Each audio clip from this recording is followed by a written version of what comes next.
ரஹீம். அனைத்து புகழும் அல்லாஹ் ஒருவனுக்கே உரித்தாகட்டும். அவனுடைய சாந்தியும் சமாதானமும் இறுதி தூதர் முஹம்மது முஸ்தபா ஸல்லல்லாஹு அலைஹி வஸல்லம் அவர்கள் மீதும் அவர்களுடைய அடிச்சு வெற்றிய அப்படியே பின்பற்றி வந்த சத்திய சஹாபாக்கள், தாபியன்கள், தபு தாபியன்கள், இந்த மாலை நேரத்திலே இந்த வகுப்பிலே கலந்து கொண்டிருக்கக்கூடிய நம் அனைவர்கள் மீதும் இறைவனுடைய சாந்தியும் சமாதானமும் என்றென்றும் நிலவட்டுமாக. அல்ஹம்துலில்லாஹ். அல்லாஹ்வுடைய ஒரு மாபெரும் கிருபையினால நாம் தொடர்ச்சியாக இந்த மார்க்க வகுப்பை நாம் கற்றுக்கொண்டிருக்கிறோம். அல்ஹம்துலில்லாஹ். அந்த வரிசையில் இந்த வாரத்தினுடைய வகுப்பாக இருக்கக்கூடிய தலைப்பு அல்லாஹ்வை நம்புதல். கடந்த பாடத்துல நம்ம ஈமான் என்றால் என்ன, ஈமானுடைய விளக்கம், வரைவிலக்கணம் என்ன, அந்த ஈமான் எப்போது ஒரு மனிதனுடைய வாழ்க்கையில அதிகரிக்கும்,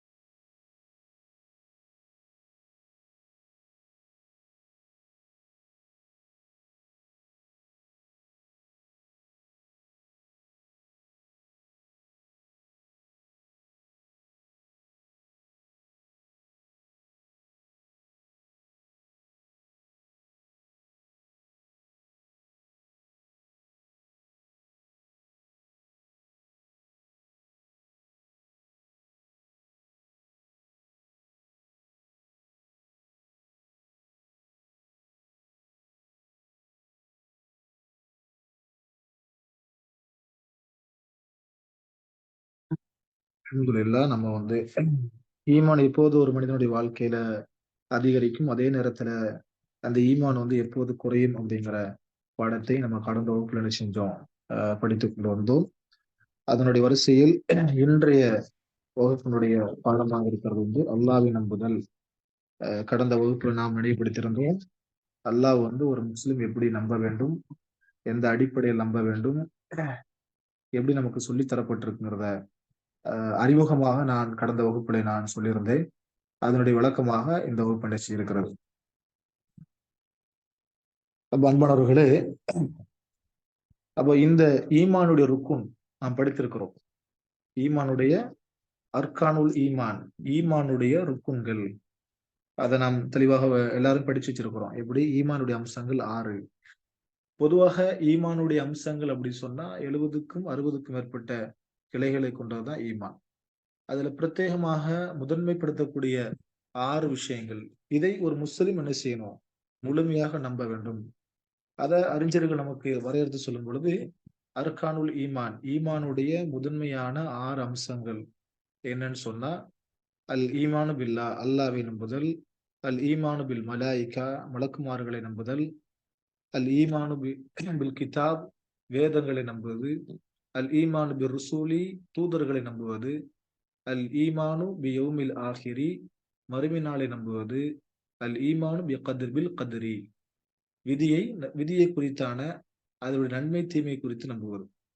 அப்போ இந்த 6 முதன்மையான விஷயங்கள், இந்த 6 முதன்மையான விஷயங்களை ஒரு முஸ்லிம் நம்பினால் மட்டும்தான் அவர் முஸ்லிமாக, முஃமினாக என்ன செய்யப்படுவாங்க, கருதப்படுவாங்க.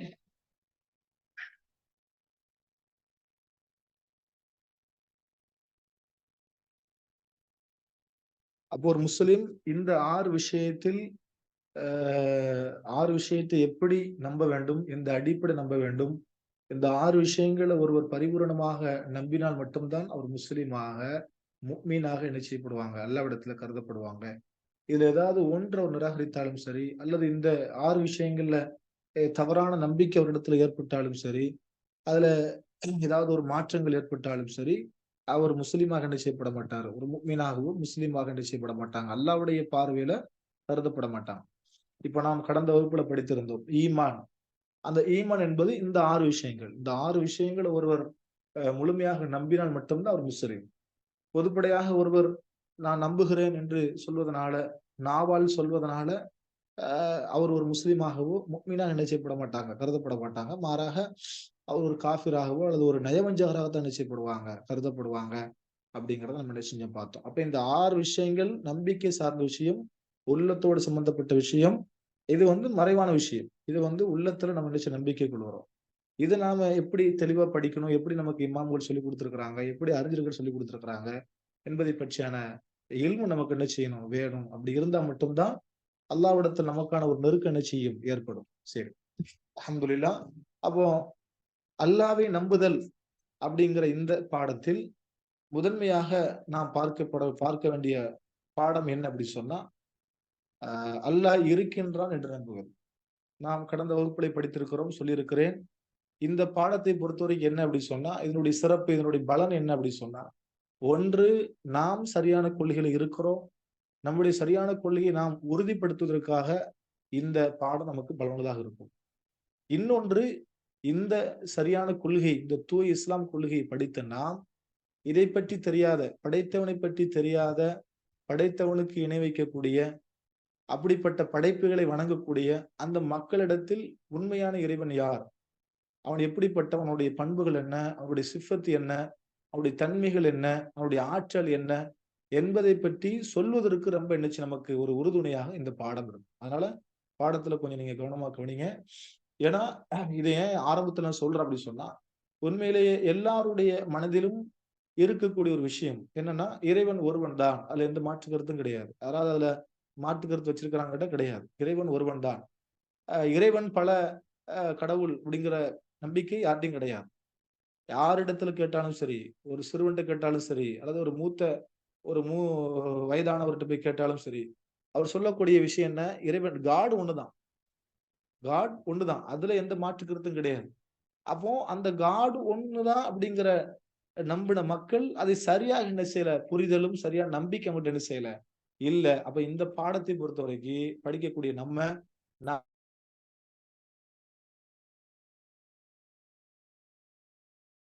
நாம் தூய கொள்கையில இருக்கிறோம். இதை இதை பற்றியான தெரியாத மக்களுக்கு எடுத்து சொல்வதற்கு இந்த பாடம் என்ன செய்யும்? ரொம்ப உறுதுணையாக இருக்கும். சரி. முதலாவது விஷயம், அல் ஈமான் பில்லாஹ். அல்லாஹ்வை நம்புதல் அப்படிங்கிற இந்த பாடத்தில், இந்த நம்ம படிக்கக்கூடிய இந்த புத்தகத்துல பாடாசிரியர் நமக்கு எப்படி கொடுத்திருக்காங்கன்னு சொன்னா, அல்லாஹ்வ 4 விஷயம் நம்ப வேண்டும். முதலாவது என்ன அப்படி சொன்னா, அல்லாஹ் இருக்கின்றான் என்று நம்புவது. அல்லாஹ் இருக்கின்றான் என்று நம்புவது.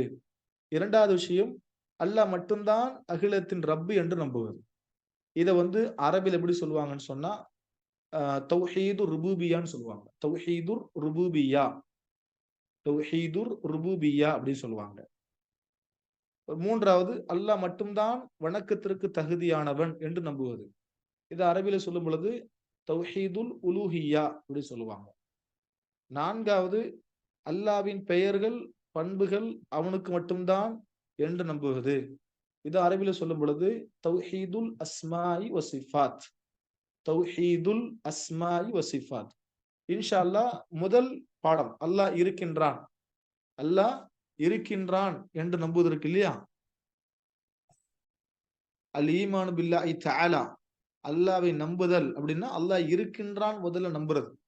அதத்தான் இன்ஷா அல்லாஹ் நம்ம என்ன செய்ய போறோம்? முதல்ல படிக்க போறோம்.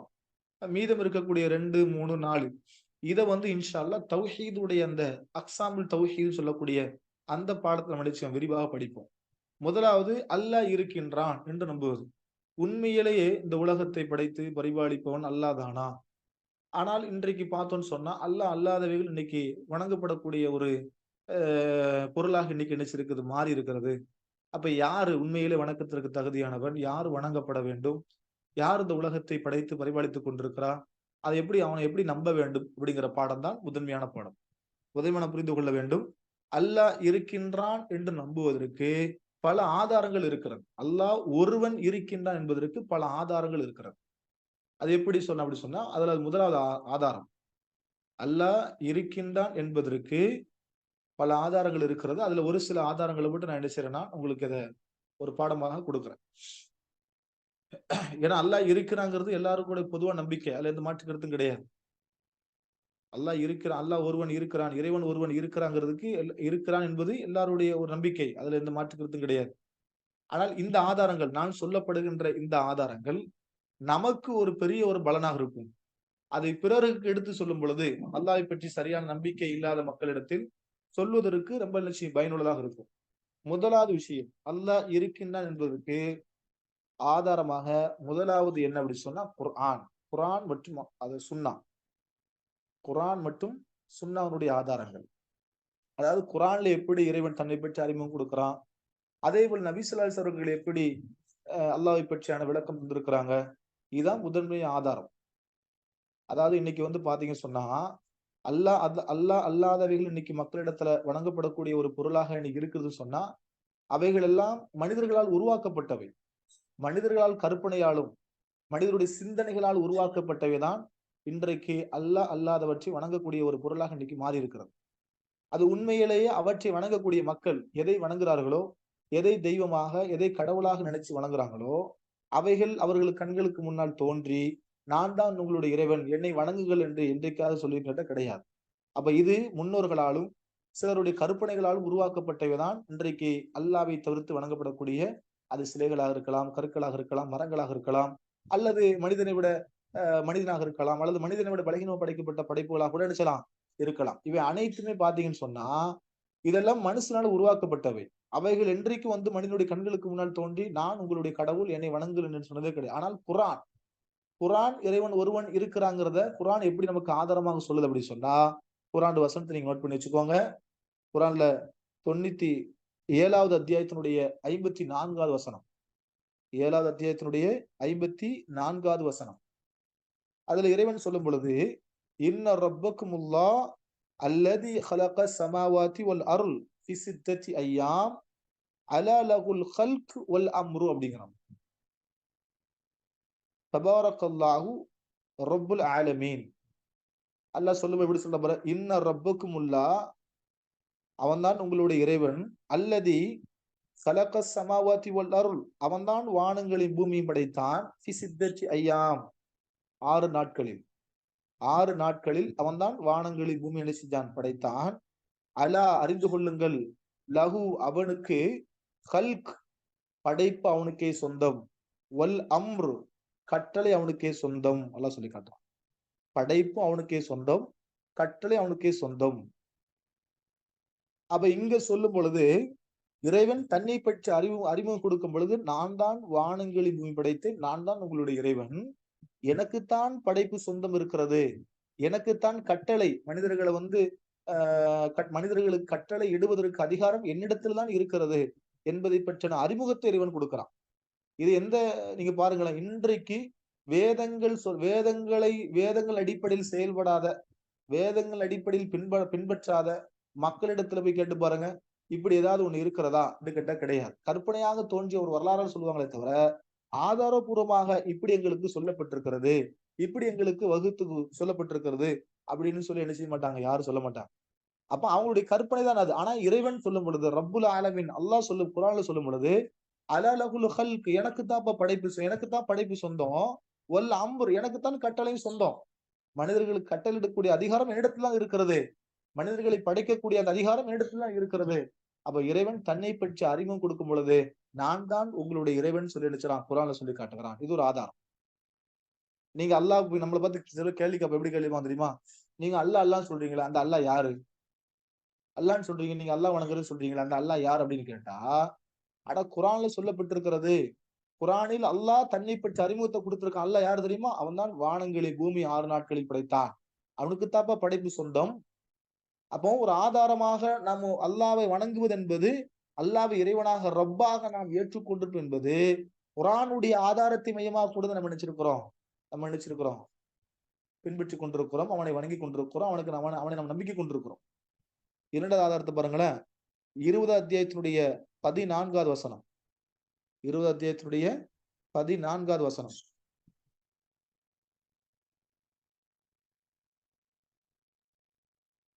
முதல்ல சொல்லப்பட்ட வசனம் 7வது அத்தியாயத்தினுடைய 54வது வசனம்.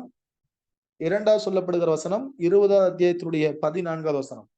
இன்னனி அனல்லாஹ் லா இலாஹ இல்லல்லாஹ் அன ஃபஅபுதுனி, நிச்சயமாக நான் தான் உங்களுடைய இறைவன், நான் தான் அல்லாஹ் அப்படிங்கிறான். இன்னனி அனல்லாஹ், நிச்சயமாக நான் தான் அல்லாஹ், லா இலாஹ இல்லல்லாஹ், என்னை தவிர வணங்கப்படுவதற்கோ வணக்கத்திற்குரியவன் வேற யாரும் இல்லை.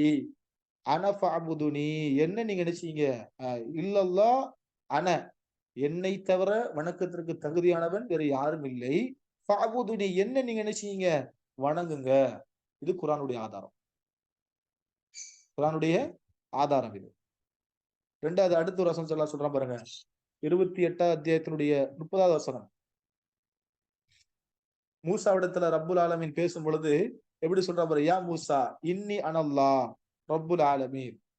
மூசாவே நான் தான் உங்களுடைய இறைவன், ரப்புல் ஆலமீன் நான் தான் அகிலத்தினுடைய ரப்பு, அகிலங்களுக்கெல்லாம் நான் தான் ரப்பு, நான் தான் இறைவன் அப்படிங்கிற செய்தியும் என்ன சார் அந்த வசனத்தை சொல்லி காட்டுகிறான். அதே போல 21வது அத்தியாயத்தினுடைய 92வது வசனம்.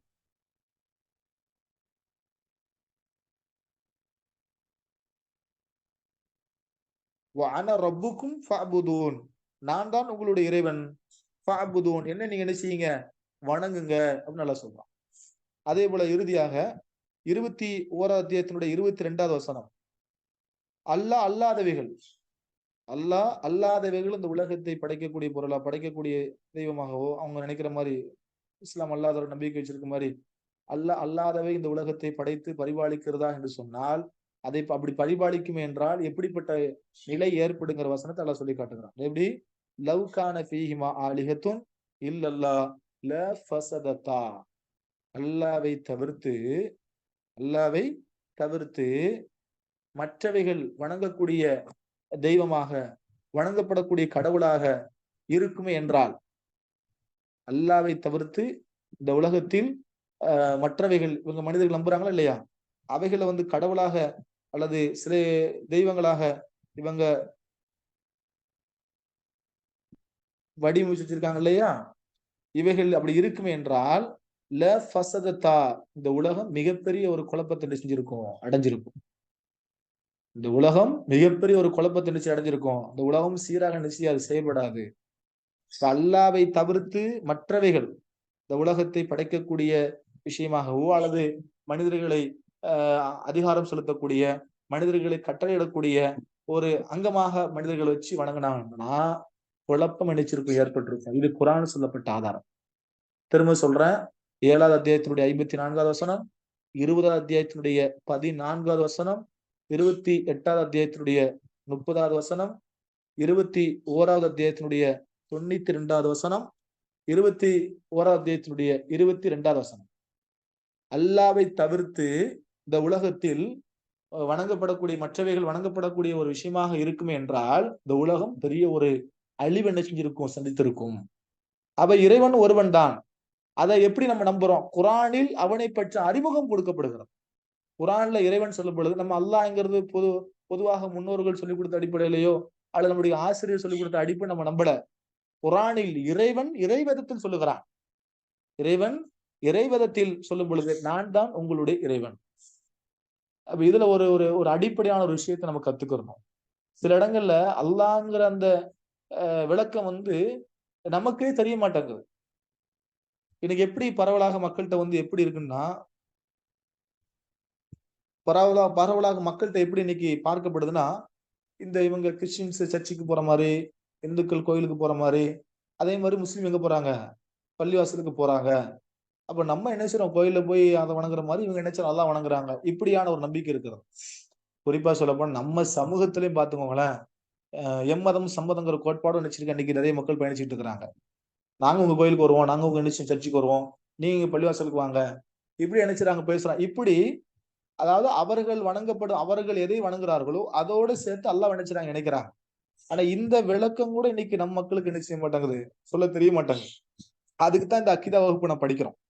நல்ல விளங்கிக்கோங்க. நாமும் சரி நம்முடைய பிள்ளைகளுக்கும் பெற்றுக் கொடுக்கக்கூடிய கடமை நம்மகிட்ட இருக்கிறது.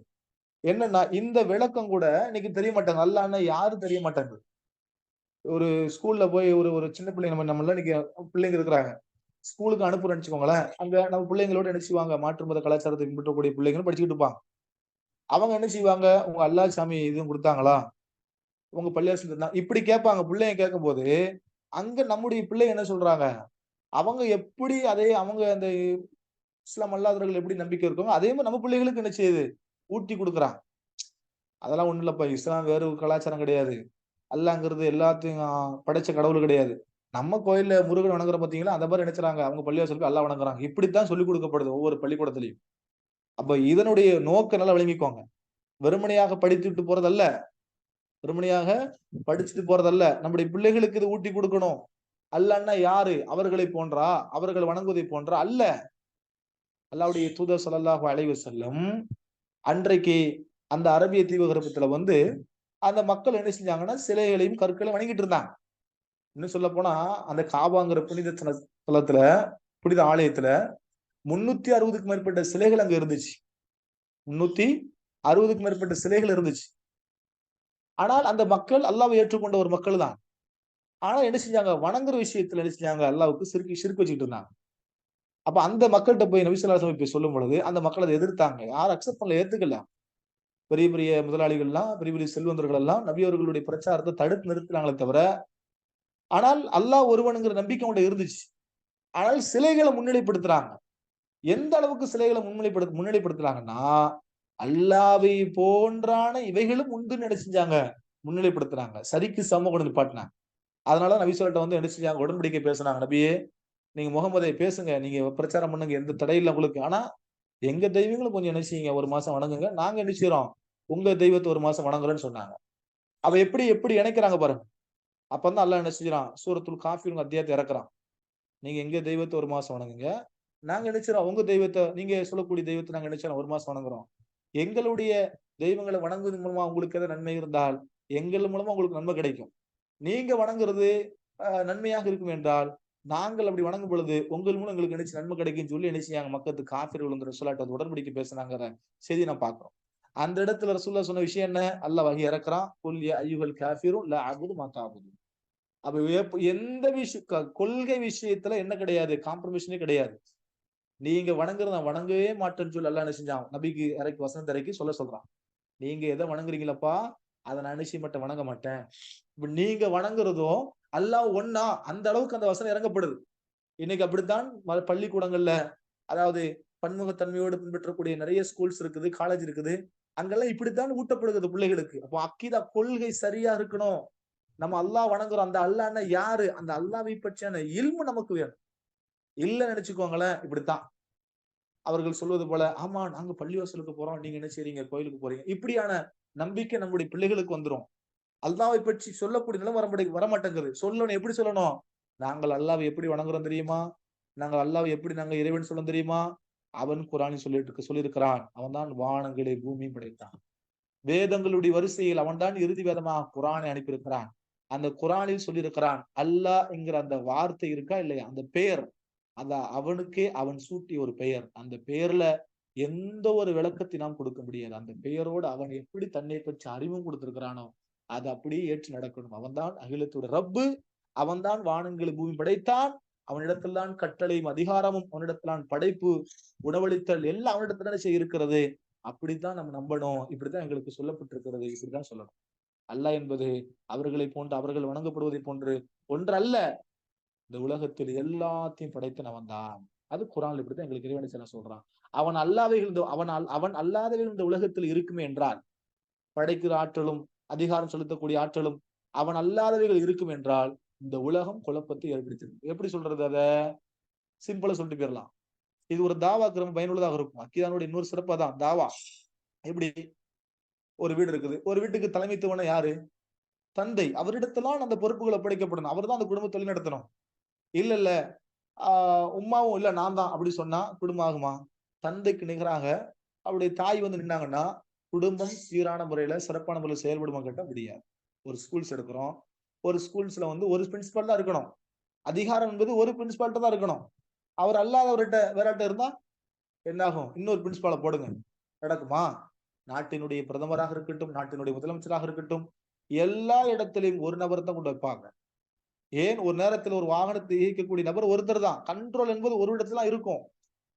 சப்போர்ட் ஒருத்தர் கூட இருக்கு. சப்போர்ட்டா ஒருத்தர் இருப்பாங்களே தவிர, ஆனா கண்ட்ரோல் மெயின் அந்த அதிகாரம் என்பது ஒரு இடத்துல இருக்கும். அப்படி இருந்தா தான் அந்த நிர்வாகம் ஒரு சின்ன ஒரு ஸ்கூலா இருக்கட்டும், ஒரு இன்ஸ்டிடியூட்டா இருக்கட்டும், ஒரு காலேஜாக இருக்கட்டும், ஏன் ஒரு குடும்பமாக கூட இருக்கட்டும், அதுல ஒருவரிடத்தில் இருந்தால் மட்டும் தான் அந்த குடும்பம் சீரான முறையில, சிறப்பான முறையில் செயல்படும். ஒருவர் அல்லாதவர் இன்னொருவர் அந்த அதிகாரத்துக்கு போட்டி போட்டாலோ, அல்லது இன்னொருவர் அந்த அதிகாரத்துல வந்து வைத்தாலோ, அந்த நிலை என்ன செய்யாது? அந்த இடம், அந்த நிர்வாகம், அந்த சூழ்நிலை அந்த குடும்பம் என்ன செய்யாது? சிறப்பான முறையில செயல்படாங்கிறது நம்ம நேர்மறை நேர நேர நேரா பார்க்கிறோம் நம்ம. அப்ப இந்த உலகத்த மட்டும் எப்படி ஒன்றுக்கு மேற்பட்ட கடவுள் படைத்திருக்க முடியும்? இதெல்லாம் சிந்தனை ரீதியா உங்களுக்கு ஊட்டணும். அப்போ குர்ஆன் சொன்னதுடைய ஆதாரம் இதுதான். அல்லாஹ்வுடைய தூதர் ஸல்லல்லாஹு அலைஹி வஸல்லம் அந்த மக்கள் அறிமுகப்படுத்தும் பொழுது இறைவன் ஒருவன் தான் அப்படிங்கிற செய்தி அனுப்பிச்சாங்க, முதல்ல சொல்றாங்க. அப்ப இது குர்ஆன் சொல்லக்கூடிய ஆதாரமாக நான் பார்க்கிறோம். இரண்டாவது ஆதாரம் என்ன? இறைவன் ஒருவன் இருக்கிறாங்கிறதுக்கு இரண்டாவது ஆதாரம் என்ன? நபிமார்கள். அதை யாரும் மறுக்க முடியாது. நபிமார்கள் அனைவரும் சொன்ன ஒரே ஒரு விஷயம், லா இலாஹ இல்லல்லாஹ். இது இரண்டாவது ஆதாரம். நபிமார்கள் அனைவரும் சொன்ன ஒரு விஷயம், லா இலாஹ இல்லல்லாஹ். தீர்க்கதரிசிகள் சொல்ல போனா இதை மறுக்க முடியாது. நபிமார்களே வரவில்லை, நபிமார்கள் இந்த பூமி அனுப்பப்படவில்லை அப்படின்னு யாரும் என்ன செய்ய முடியாது, சொல்ல முடியாது. ஆனா வேத நூல்கள் சொல்லுது. எல்லாரும் ஏற்றுக்கொண்டிருக்கிறோம். தீர்க்கதரிசிகள், தூதர்மார்கள் வந்திருக்கிறார்கள். கிட்டத்தட்ட நமக்கு சொல்லப்படுகிறத பார்த்தா, ஹதீஸில் சொல்லப்பட்டிருக்கிறது 1,24,000 மேற்பட்ட தூதர் நபிமார்கள் செய்யப்பட்டிருக்கிறார், அனுப்பப்பட்டிருக்கிறார். அந்த 1,24,000 மேற்பட்ட நபிமார்கள் எக்ஸாக்டா 1,24,000 நபிமார்கள் அப்படி சொல்லப்படுகிற ஹதீஸ் வந்து பலகீனமான ஹதீஸ். ஆனா 1,24,000 மேற்பட்ட நபிமார்கள் நினைச்சிருக்கிறாங்க, பூமியில வந்திருக்கிறாங்க. அப்படி வந்த இறை தூதர்கள், அப்படி வந்த நபிமார்கள் சொன்ன ஒரே ஒரு விஷயங்கள்ல விளங்கிக்குவாங்க, லா இலாஹ இல்லல்லாஹ். வணக்கத்திற்கு தகுதியானவன் அல்லாஹ்வை தவிர வேற யாரும் இல்லை. அல்லாஹ் மட்டும்தான் இறைவன், அவன் மட்டும்தான் வணங்கப்படுவான், அவனை தவிர ஒரு யாரும் கிடையாது. நல்லா விளங்கி. இது ஒரு மிகப்பெரிய ஒரு ஆதாரம். நபிமார்கள் வரல, இறை தூதர் வரலன்னு சொல்லி யாராவது சொல்ல முடியுமா? எல்லா இறை தூதர்களும் நமக்கு சொல்லப்பட்டிருக்கிறது. இப்ராஹிம், அவர் ஆபிரகாம் சொல்றாங்க கிறிஸ்தவர்கள். யூசுப் அலைஹிஸ்ஸலாம், சுலைமான் அலைஹிஸ்ஸலாம், தாவூத் அலைஹிஸ்ஸலாம், மூசா அலைஹிஸ்ஸலாம். இவருடைய வரிசை நீங்க எடுத்து பாருங்க. நூஹ் அலைஹிஸ்ஸலாம், ஆதம் அலைஹிஸ்ஸலாம், இப்படி நபிமார்களுடைய வரிசை நீங்க எடுத்து பாத்தீங்கன்னு சொன்னா, எல்லா இறை தூதர்களும் சொன்ன ஒரு செய்தி, லா இலாஹ இல்லல்லாஹ். சொன்னவர்கள் நம்மள மாதிரி சாதாரண ஆட்களா? இல்ல, அவர்கள் எல்லாம் புனிதர்கள். மனிதர்கள்ல புனிதர்கள் அவர்கள் எல்லாம். அப்ப நபிமார்கள் வரல, நபிமார்கள் ஏற்றுக்கொள்ளாத மக்கள் உண்டா? கிடையாது. நபிமார்கள் ஏற்றுக்கொள்ளக்கூடிய மக்கள் இருக்கிறாங்க. அவங்க எல்லாம் சொன்ன ஒரு செய்தி என்ன? லா இலாஹ இல்லல்லாஹ். வணக்கத்திற்கு தகுதியானவன் அல்லாஹ்வை தவிர யாரும் இல்லை. இது பெரிய ஒரு ஆதாரம். இறைவன் ஒருவன் இங்கு இருக்கிறாங்கிறதுக்கு இது ஒரு மிகப்பெரிய ஆதாரம். மூன்றாவது ஆதாரம் என்ன? இந்த உலகத்தில் பல பில்லியன் கணக்கான மக்கள், பில்லியன், மில்லியன் இல்ல, பில்லியன் கணக்கான மக்கள், பல பில்லியன் கணக்கான மக்கள் படைத்த இறைவன் ஒருவன் இருக்கின்றான் என்று நம்புறாங்க. உள்ளத்துல ஆட்டோமேட்டிக்கலாவே அந்த உள்ளத்துல அந்த உணர்வு இருக்கு. யார வணங்கட்டும், எதை வணங்கட்டும், எதை வணங்கினாலும் சரிதான், எந்த கொள்கையை பின்பற்றினாலும் சரிதான். ஆனால் பல பில்லியன் கணக்கான மக்கள் உள்ளத்திலும் சரி, அவங்களுடைய நம்பிக்கையும் சரி, இறைவன் ஒருவன் தான், இறைவன் ஒருவன் தான். அது அல்லாதான் அப்படிங்கறத வந்து நம்ம என்ன செய்யணும், அவங்களுக்கு விளங்கப்படுத்தணும். அதுக்கு நம்ம இன்ஷா அல்லாஹ் அந்த பாடத்தை முழுமையா படிக்கும்போது உங்களுக்கு தெரியும் இன்ஷா அல்லாஹ். அப்போ பல பில்லியன் கணக்கான மக்கள் இறைவன் ஒருவன் இருக்கிறாங்க நம்புறாங்க. இது மிகப்பெரிய ஆதாரம். நம்முடைய பாடம் என்னன்னா, இறைவன் ஒருவன் தான், இறைவன் ஒருவன் தான், அவன் அல்லாஹ் தான் அப்படிங்கிறது தான் பாடம். அத நமக்கு நம்ம நம்பிக்கை கொண்டுட்டோம். ஆனா நம்மளை சுற்றி இருக்கக்கூடிய மக்களுக்கு, நம்முடைய பிள்ளைகளுக்கு எப்படி இதை ஊட்டி கொடுக்கிறது? இப்படித்தான் ஊட்டி கொடுக்கணும், அதை சொல்லிக் கொடுக்கணும். பல பில்லியன் கணக்கான மக்கள் இறைவன் ஒருவன் இருக்காங்க நம்புறாங்க. இது மூன்றாவது ஆதாரம். நாலாவது ஆதாரம் என்ன அப்படி சொன்னா, பல மில்லியன் கணக்கான மக்கள், பல மில்லியன் கணக்கான மக்கள், மில்லியன், போன இதுக்கு முன்னே சொன்ன பாயிண்ட் வந்து பில்லியன், இது வந்து மில்லியன். பல மில்லியன் கணக்கான படித்த அறிஞர்கள் இறைவன் ஒருவன் இருக்கிறாங்கிறத நம்புறாங்க. நம்பிக்கை என்பது மிகப்பெரிய ஒரு ஆதாரங்க. நல்லா விளங்கிக்குவாங்க. நம்பிக்கை என்பது மிகப்பெரிய ஆதாரம். பல பில்லியனும் பல மில்லியனும் மக்கள் நம்புறாங்கன்னு சொன்னா, அதை ஒருவன் புறக்கணிக்கிறான்னு சொன்னா, அவனை வந்து அறிவாளின்னு யாரும் சொல்ல முடியாது. ஒரு கூட்டம், மிகப்பெரிய ஒரு கூட்டம் ஒரு விஷயத்த வந்து சொல்லுது அப்படின்னா, அதை ஒருத்தன் புறக்கணிக்கிறான்னு வச்சுக்கோங்களேன், அவனை விட அறிவாளி வேற யாரும் நினைச்சு இருக்க முடியாது. அப்போ நம்பிக்கை என்பது மிகப்பெரிய ஆதாரம். ஏன்னா இன்னைக்கு இந்த உலகத்துல மனிதனுடைய வாழ்க்கையில பெரும்பான்மையான ஏன்னா சிலவர் இப்படி கூட கேள்வி கேட்பான். எப்படி கேள்வி தெரியுமா? ஏங்க, பல மில்லியன் பில்லியன் கணக்கான மக்கள் நம்புறதுக்கு நான் நம்ப முடியுமா அப்படின்னு சிலவர் கேட்பான். நம்முடைய வாழ்க்கையில பெரும்பான்மையான அம்சங்கள் நம்பிக்கை சார்ந்ததாக இருக்கிறது. இப்படித்தானே நம்ம பிறக்கிறோம், பிறந்தோன்னு எல்லாமே நம்ம வந்து ஆய்வு பண்ணியே நம்ம நினைச்சு நம்புறோம். அப்படி பார்த்தா மனுஷன் எல்லாத்தையும் வந்து நான் மனுஷன் நம்ப மாட்டேன்ப்பா, நான் ஆய்வு பண்ணி தான் நினைச்சு நம்புவேன்னு சொன்னா முதல்ல நம்முடைய பிறப்பே என்ன செய்யணும், ஆய்வுபடி நம்பணும். அப்படித்தானே?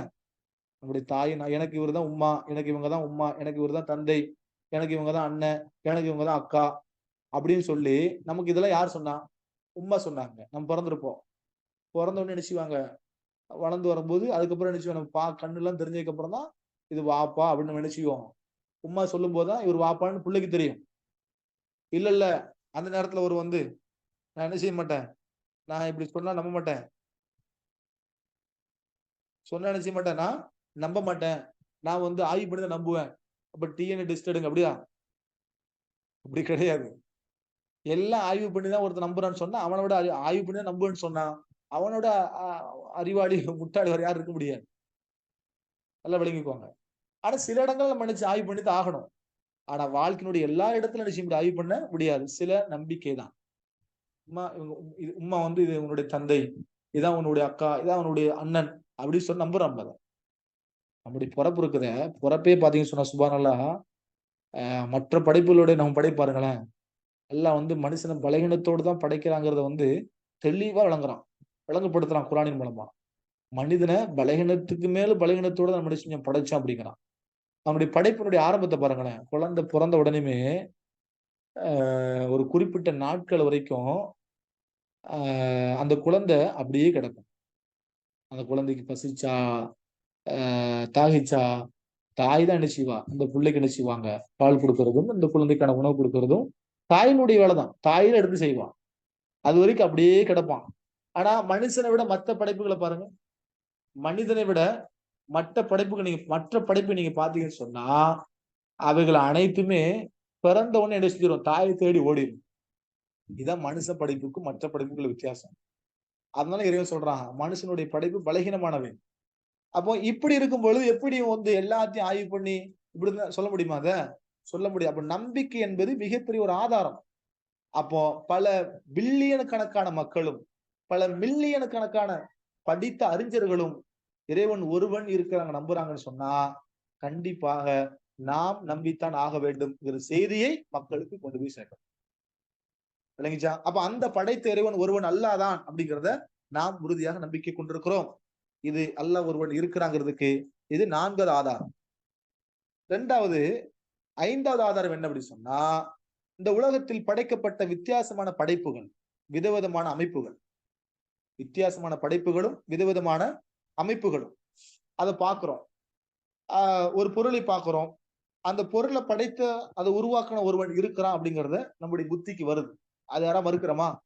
ஒரு பால், ஒரு பேனா, ஒரு பென்சில், நான் பயன்படுத்தக்கூடிய இந்த மொபைல் போன், நம்ம அணிந்திருக்கக்கூடிய இந்த ஆடை, இதெல்லாம் நீங்க எடுத்து பார்த்தீங்கன்னு சொன்னா, இதெல்லாம் வந்து தானா உருவாகின்னு சொல்ல முடியுமா? தானாக உருவாகின்னு சொல்லவே முடியாது. அப்ப இதுக்கு ஒரு படைப்பாளன் ஒருத்தன் உண்டு. இத உருவாக்குன ஒருத்தன் உண்டு. இத உருவாக்கியவன் ஒருவன். பல பல பேர் அல்ல, ஒருவன். அப்ப இதனுடைய ஆரம்பம் ஒருவனை கொண்டுதான் உருவாக்கப்பட்டிருக்கிறது. அப்போ நாம இந்த பூமியில் உள்ள வஸ்துக்கள், இந்த வானங்கள், இந்த வானம், பூமி, பூமியிலூടെ இருக்கக்கூடிய இடம், இது எல்லாமே வந்து தானாக உருவாகிருச்சு. அந்த பூமி பாருங்களேன், அந்த பூமியில உள்ள இருக்கக்கூடியவர்களும் பலவிதமா படைச்சிருக்கிறான்.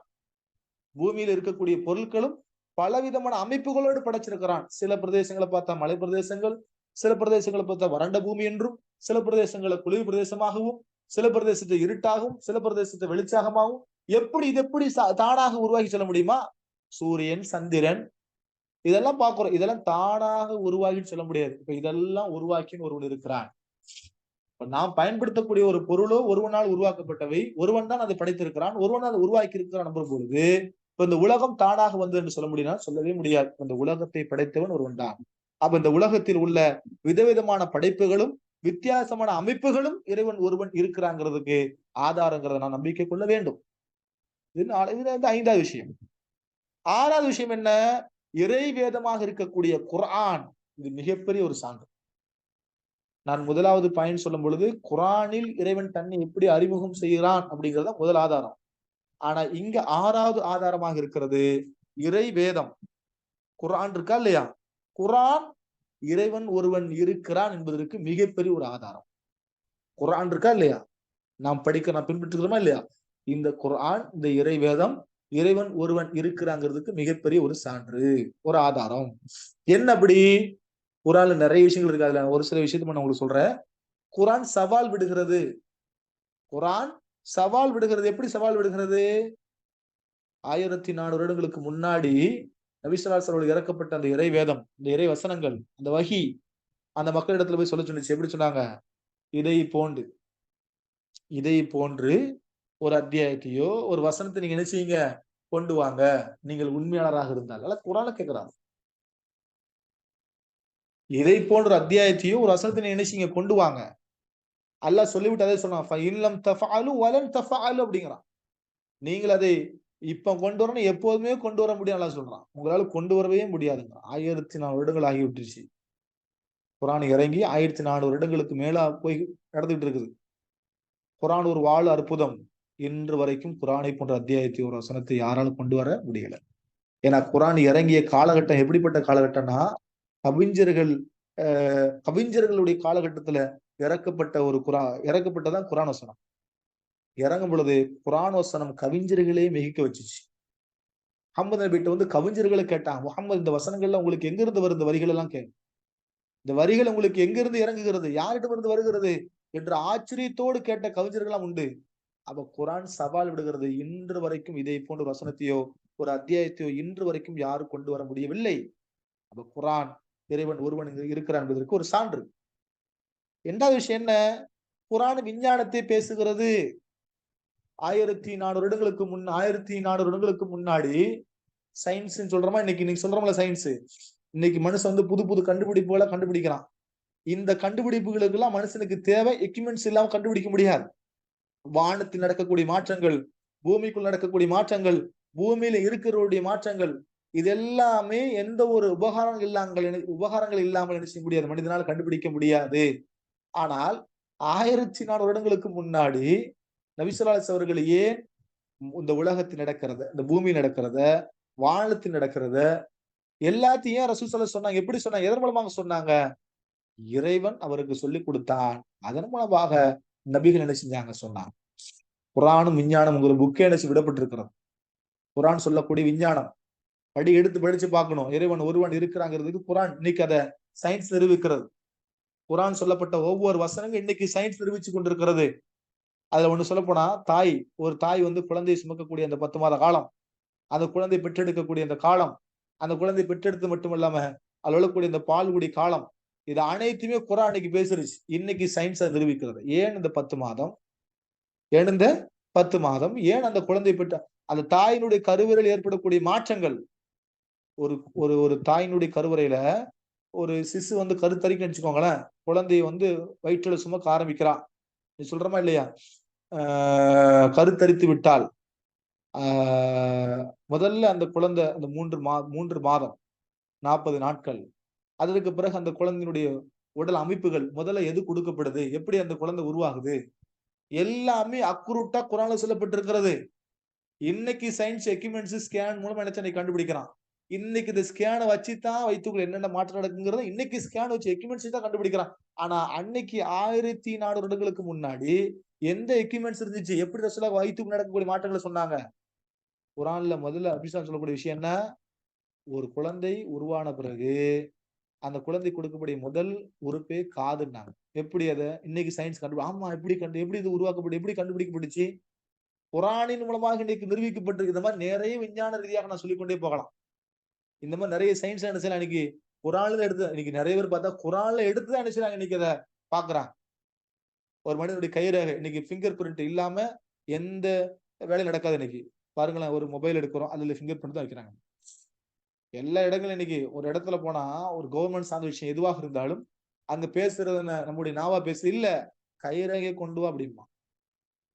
இது 1400 வருடங்களுக்கு முன்னாடி கைரேகை பற்றி இஸ்லாம் பேசியிருக்கிறது. எப்படி குரான் பேசிச்சு? இன்னைக்கு அது மனுஷனுக்கு இம்பார்ட்டன்டாக இன்னைக்கு தெரியுதுன்னா ரொம்ப முக்கியத்துவம் வாய்ந்த ஒரு விஷயம் பார்க்கப்படுதுன்னா அன்னைக்கு குரான் பேசிட்டு போயிருச்சு. இதான் குரான். அப்ப குரான் விஞ்ஞானத்தை பேசுகிறது. விஞ்ஞானமே இல்லாத காலகட்டத்தில் குரான் விஞ்ஞானத்தை பேசியது. அது மட்டுமா? குரான்ல எல்லாம் சொல்லப்படுது. நீங்க குரான்ல 6 வசனத்தை எடுத்து படிச்சு பார்த்தா உங்களுக்கு தெரியும். அலிஃப் லாம் மீம் தாலிகல் கிதாப் லா ரைப ஃபீ. அல்லாஹ் சொல்றான் பாருங்க, தாலிகல் கிதாப் லா ரைப ஃபீஹி. இதுல எந்த சந்தேகமும் கிடையாதுங்கிறான். இதுல எந்த சந்தேகமும் கிடையாது. இந்த மாதிரி ஒரு புத்தகத்தை யாராவது சொல்ல முடியுமா? ஒரு புத்தகத்தை ஒருத்தர் எழுதுறாரு வச்சுக்கோங்களேன், ஒரு புத்தகத்தை ஒரு தொகுக்கிறாரு. தொகுக்கிறவர் தன்னுடைய புத்தகத்துடைய ஆரம்பத்துல, இல்லப்பா நான் எழுதுற இந்த புத்தகத்தில் எந்த சந்தேகம் கிடையாது. புத்தகத்தில் எந்த சந்தேகம் கிடையாது. வார்த்தை ரீதியாகவோ, பொருள் ரீதியாகவோ, எழுத்து ரீதியாகவோ எந்த என்ன செய்யாது, குறை இருக்காது அப்படின்னு சொல்லி ஒருவர் தன்னுடைய புத்தகத்துல அறிமுகத்துல எழுத முடியுமா? அப்படி உத்தரவு கொடுக்க முடியுமா? அப்படி முடியாது. அப்படி ஒருத்தர் எழுதிட்டான்னு வச்சுக்கோங்களேன், அந்த இடத்துல முதல்ல ஒரு தவறை கண்டுபிடிச்சிருவான். ஏன்னா அவனுக்கு தந்தை மேதை இன்னொருத்தன் செய்வான் இருப்பான். அத அப்ப யாரும் உத்தரவாதம் கொடு ஆனா குர்ஆன் முதல் ஆரம்பத்தை நீங்க எடுத்து படிச்சாலே, குர்ஆன் ஆரம்பத்துல சொல்லும் பொழுது சொல்றான். சூரத்துல் ஃபாத்தியாக்கு அப்புறம் அல்லாஹ் சொல்லும் பொழுது, லா ரைப ஃபீஹி, இதுல எந்த சந்தேகமும் கிடையாது. படிச்சா உனக்கு அதுல கிடைக்கும். இப்படி சொல்ல முடியுமா? அப்ப குர்ஆன் இறைவேதம் என்பதற்கு இது ஒரு சான்று. அடுத்து என்ன?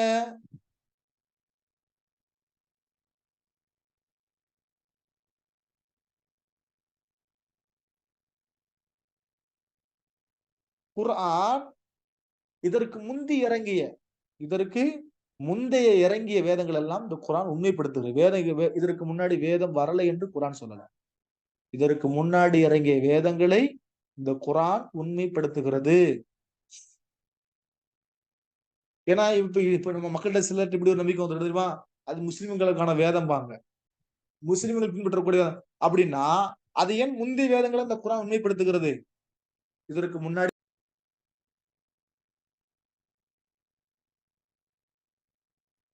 குர்ஆன் இதற்கு முந்தி இறங்கிய இதற்கு முந்தைய இறங்கிய வேதங்கள் எல்லாம் இந்த குர்ஆன் உண்மைப்படுத்துகிறது. இதற்கு முன்னாடி வேதம் வரலை என்று குர்ஆன் சொல்லல. இதற்கு முன்னாடி இறங்கிய வேதங்களை இந்த குர்ஆன் உண்மைப்படுத்துகிறது. ஏன்னா இப்ப நம்ம மக்கள்கிட்ட சிலர் இப்படி ஒரு நம்பிக்கை வந்துடும் தெரியுமா? அது முஸ்லிம்களுக்கான வேதம் பாங்க. முஸ்லிம்கள் பின்பற்றக்கூடிய அப்படின்னா அது ஏன் முந்தைய வேதங்களை இந்த குர்ஆன் உண்மைப்படுத்துகிறது? இதற்கு முன்னாடி வேதங்கள் வரவில்லை என்றோ, இதற்கு முன்னாடி வேதங்கள் அருளப்படவில்லை என்றோ குர்ஆன் சொல்லல. இதற்கு முன்னாடி வேதங்கள் வந்திருக்கிறது. தௌராத்தை பற்றி பேசுகிறது, இஞ்சிலை பற்றி பேசுகிறது, ஜபூரை பற்றி பேசுகிறது, இப்ராஹிம் நபி கொடுக்கப்பட்ட அந்த ஏற்றை பற்றி பேசுகிறது. அப்ப முன்னாடி அருளப்பட்ட வேதங்கள் அனைத்தையும் குர்ஆன் உண்மைப்படுத்துகிறது. வேதங்களுடைய வரிசையில் குர்ஆன் தான் இறுதி வேதம். இதற்கு பிறகு வேதமே கிடையாது. இதுதான் இறைவன் ஒருவன் இருக்கிறாங்கிறதுக்கு சான்றுகள். அன்பர்களே, அப்போ நாம் இதுவரைக்கும் படிச்சிருக்கிறோம். இறைவன் ஒருவன் இருக்கிறாங்கிறதுக்கு இதெல்லாம் சான்று. 6 விஷயங்கள் படிச்சிருக்கிறோம். 6 விஷயம் படிச்சிருக்கிறோம். இன்ஷா அல்லாஹ் வரக்கூடிய வகுப்புல இன்னும் இறைவன் ஒருவன் இருக்கிறாங்கிறதுக்கு ஆதாரங்கள் உலகத்தில் இருக்கக்கூடிய விஷயங்கள் வச்சு நம்ம இன்ஷா அல்லாஹ் அடுத்த வகுப்புல படிப்போம். இன்ஷா அல்லாஹ் தொடர்ச்சியாக வகுப்புல கலந்துக்குவாங்க. அல்ஹம்துலில்லாஹ். அடுத்து நம்முடைய இந்த துஆ வகுப்பு